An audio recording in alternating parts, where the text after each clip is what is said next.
ஏன் விதவைகளுக்கெல்லாம் காதல் வரக்கூடாதா? இன்னைக்கு நான் செய்கிற காரியங்கள் எல்லாத்துக்கும் அந்த காதல் தான் காரணம். அப்படி அந்த கடிதத்தில் என்னதான் எழுதியிருந்தது? அதுதான் நான் அவரை கடைசியா பார்த்தது. கதை நயன நேயர்களுக்கு வணக்கம். இது அமரர் கல்கியின் கடிதமும் கண்ணீரும் சிறுகதை. பிரசித்தி பெற்ற தேவி வித்யாலயத்தை தோற்றுவித்தவர் தான் சகோதரி அன்னபூரணி தேவி. அவங்க ஒரு நாள் மாலை நேரம் வழக்கம் போல வித்யாலயத்தை சுற்றி இருக்க தோட்டத்துல உலாவிட்டு இருந்தாங்க. அப்போ பக்கத்துல ஒரு பங்களாவில இருந்து வந்த நாதஸ்வர கீதம் அவங்களுக்கு ஏதேதோ பழைய நினைவுகளை எல்லாம் ஞாபகப்படுத்துச்சு. எப்போதுமே சாந்தமா இருக்க அவங்க முகத்துல ஒரு நிமிஷம் கிளர்ச்சி ஏற்பட்டது. அமைதியா இருக்க கடல்ல திடீர்னு ஒரு பெரிய அலை வந்து மோதின மாதிரி இருந்தது. அவங்களுடைய கண்கள்ல கண்ணீர் தேங்கி நின்னுச்சு. அப்போ அங்க வித்யாலயத்தோட உதவி ஆசிரியை சாவித்ரி வந்ததும் சட்டுன்னு கண்ணீரை தொடச்சுக்கிட்டு புன்னகையோட அவங்கள வரவேற்றாங்க. 2 பேரும் பக்கத்துல இருந்த ஒரு வேப்ப மரத்துக்கு அடியில உட்கார்ந்தாங்க. அன்னபூரணி அம்மாவை பெண் குலத்துக்கு சேவை செஞ்சே தலை நரைத்து போனவர் அப்படின்னு சொன்னா ரொம்பவே பொருத்தமா இருக்கும். அவங்களுடைய வாழ்க்கை வரலாறு எல்லாருக்குமே பிரசித்தமா தெரிஞ்ச விஷயம். அவங்களோட 9வது வயதிலேயே விவரம் தெரியறதுக்கு முன்பே கைம்பெண் கொடுமைக்கு ஆளாக்கப்பட்டவங்க. அவங்களுடைய அந்த துர்பாகியமே பெண் குலத்தோடைய நிர்பாகியமா ஆயிடுச்சு. பிற்காலத்துல அவங்க பள்ளிக்கூடத்துல சேர்ந்து நல்லா படிச்சு BALT பட்டமும் பெற்றாங்க. அப்பத்துல இருந்து இள வயதிலேயே கணவனை இழந்தவங்க, கணவனால கைவிடப்பட்டவங்க, அனாதை பெண்கள், இவங்க எல்லாருக்கும் சேவை செய்யறதுலயே தன் வாழ்நாள கழிச்சாங்க. அவங்க லட்சியத்தை நிறைவேற்ற இந்த தேவி வித்யாலயத்தை உருவாக்கி அதுக்காகவே தன் வாழ்க்கையை அர்ப்பணம் செஞ்சுக்கிட்டாங்க. உதவி ஆசிரியர் சாவித்ரிக்கு இளம் வயசு தான், சுமாரா 25 இருக்கும். 3 வருஷத்துக்கு முன்னால இந்த வித்யாலயத்துக்கு வந்தப்ப சம்பாத்தியத்துக்காக தான் வந்தா. ஆனாலும் பின்னால சகோதரி அன்னபூர்ணியோட சகவாசத்தால அவளுடைய மனோபாவம் ரொம்பவே மாறி போச்சு. தானும் பெண் குலத்துக்காக சேவை செய்யறதுக்காக தன் வாழ்க்கையே அர்ப்பணிச்சுட்டா என்ன அப்படின்னு கூட சில சமயம்லாம் யோசிப்பா. அப்ப சாவித்ரி, அம்மா, இன்னைக்கு கவிதை பாடம் நடத்தும் போது எனக்கு ரொம்ப கஷ்டமா போயிடுச்சு.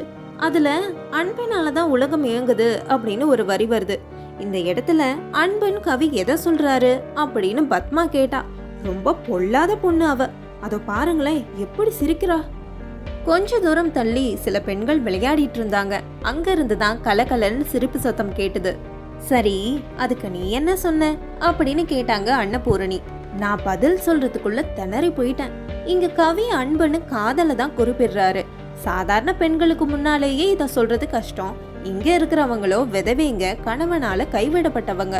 இவங்களுக்கு முன்னாடி காதலை பத்தி என்னன்னு பேசுறது? இப்படி அவ பேசிக்கிட்டு இருந்த பொழுதுதான் சட்டுன்னு ஒரு விஷயம் ஞாபகத்துக்கு வந்தது. அன்னபூர்ணி அம்மாவும் இதே மாதிரி கணவனை இழந்தவங்க தானே. நம்ம அவசரப்பட்டு பேசிட்டோமோ? உடனே அதை சரி செய்யறதுக்காக, அம்மா, உண்மையாவே பார்த்தா இதெல்லாம் சுத்த பைத்தியக்காரத்தனம் தான் தோணுது.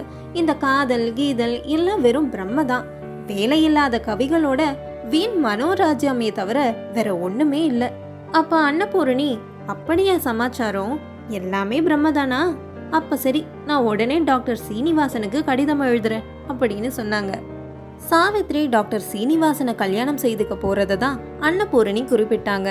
உடனே சாவித்ரி மழுப்பலா ஒரு சிரிப்பு சிரிச்சா. ஆமா, யாரு கண்டா? இப்போ நிஜம் போல தெரியுது. 2 வருஷம் போனா எப்படி இருக்குமோ யாருக்கு தெரியும். அதை விடுங்க அம்மா. உலகத்திலேயே சிறந்த காரியங்கள் எல்லாம் காதல்னாலதான் நடக்குதுன்னு அந்த கவி சொல்றது எவ்வளவு அபத்தம். அது எப்படி சரியாகும்? 20 வருஷமா நடந்து வர இந்த தேவி வித்யாலயத்தையே எடுத்துக்கோங்களேன். கன்னியாகுமரியில இருந்து ஹிமாலயம் வரைக்கும் இந்த ஸ்தாபனத்தை புகழாதவங்களே இல்ல, உங்களை பாராட்டாதவங்களும் இல்ல. இந்த வித்யாலயத்தை பொறுத்த வரைக்கும் கவி சொல்றது எப்படி சரியாகும்? சாவித்ரி, உலகத்துல நடக்கிற மற்ற விஷயங்களுக்கெல்லாம் கவி சொல்றது பொருந்துமோ பொருந்தாதோ அது எனக்கு தெரியாது. ஆனா என்னுடைய சேவையை பத்தி சொல்லணும்னா கவி சொல்றது முழுமையா பொருந்தும். என்னுடைய இந்த முயற்சிக்கெல்லாம் மூல காரணம் அன்புதான். இல்லைன்னு யாரு சொன்னா? அனாதைங்க, ஆதரவற்றோர் மேல உங்களுக்கு இருக்க அன்புதான் எல்லாருக்கும் தெரியுமே. நான் அந்த அன்பை சொல்லல சாவித்ரி, கவி சொல்ற காதலை தான் சொல்றேன். நான் இப்ப இவ்வளோ சேவை செய்யறேன், ஆனா அதுக்கெல்லாம் முதல் காரணம் காதல் தான். சாவித்ரி இதை கேட்டு வியந்து போனா. அம்மா, நிஜமாவாமா? ஐயோ, எனக்கு எல்லாத்தையும் சொல்லுங்களேன் அப்படின்னு பரபரப்பா கேட்டா. அன்னபூரணியும் சொல்ல ஆரம்பிச்சாங்க. அதோ அந்த கல்யாண வீட்டுல மேல சத்தம் கேக்குதே, நாட்டுக்குறிஞ்சி ராகம் வாசிக்கிறாங்க. அதை கேட்கும்பொழுது எனக்கு பழைய ஞாபகம் எல்லாம் வருது. பல வருஷத்துக்கு முன்னாடி ஒரு கல்யாண வீட்டுல இதே ராகம் வாசிச்சாங்க. அதெல்லாம் இன்னும் உங்களுக்கு ஞாபகம் இருக்கா? அம்மா, நான் உங்களுக்கு ரொம்ப சின்ன வயசுலயே கல்யாணம் ஆகிடுச்சுன்னு கேள்விப்பட்டேனே. நான் என்னோட கல்யாணத்தை பத்தி பேசல. 6 வயசுலயே எனக்கு கல்யாணம் ஆகிடுச்சு. 9 வயசுலயே கைம்பெண்ணான. அதெல்லாம் எனக்கு கனவு மாதிரி கூட ஞாபகம் இல்ல. ரொம்ப சின்ன வயசுலயே விதவையானதுனால ஒரு சௌகரியமும் இருந்தது. 4-5 வருஷம் கழிச்சு இப்படி ஆகியிருந்தா எல்லாரையும் போல என்னையும் அலங்கோலப்படுத்திருப்பாங்க. ரொம்ப சின்ன வயசுலயே இப்படி ஆனதுனால ஒண்ணுமே செய்யாம இருந்தாங்க. நான் சொன்னது என் சித்தி பொண்ணோட கல்யாணம். அவ பேரு அம்புஜம். என்னோட 2 வயசு சின்னவ. அவளுக்கு கல்யாணம் ஆன போது எனக்கு 16 வயசு இருக்கும். அம்புஜம் என்கிட்ட ரொம்ப உயிரா இருப்பா. நான் கைம்பெண் ஆன பிறகு என் சித்தி வீட்லயே தான் வளர்ந்தேன். என்னோட நிலைமைய நினைச்சு அங்க எல்லாரும் என் மேல ரொம்ப பிரியமா இருப்பாங்க. வீட்டுல நான் வச்சதுதான் சட்டம்.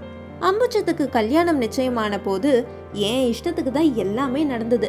மாப்பிள்ளைக்கு என்ன வேட்டி வாங்குறது, மேலக்காரனா யார போடுறது, 4வது நாள் விருந்துல என்ன பட்சணம் போடுறது, இப்படி எல்லாமே என் இஷ்டம்தான். கல்யாணத்துக்கு முன்னாள் ராத்திரி மாப்பிள்ளை அழைப்புக்கு பிறகு நிச்சயதார்த்தம் நடந்துச்சு. பெண் வீட்டை சேர்ந்தவங்க எல்லாம் ஒரு பக்கமா நின்னுட்டு இருந்தாங்க. நானும் அங்க போய் நின்னுட்டு இருந்தேன். அம்புஜம் மனையில உட்கார்ந்துட்டு இருந்தா. அப்போ அவ தலையில இருந்த திருகுப்பூ கழண்டு விழற மாதிரியே இருந்தது. நான் போய் அதை சரியா திருகி விட்டேன். அப்போ மாப்பிள்ளைக்கு பக்கத்துல உட்கார்ந்துட்டு இருந்த ஒரு இளைஞர் என்னையே உத்து பார்த்துட்டு இருக்கத நான் கவனிச்சேன்.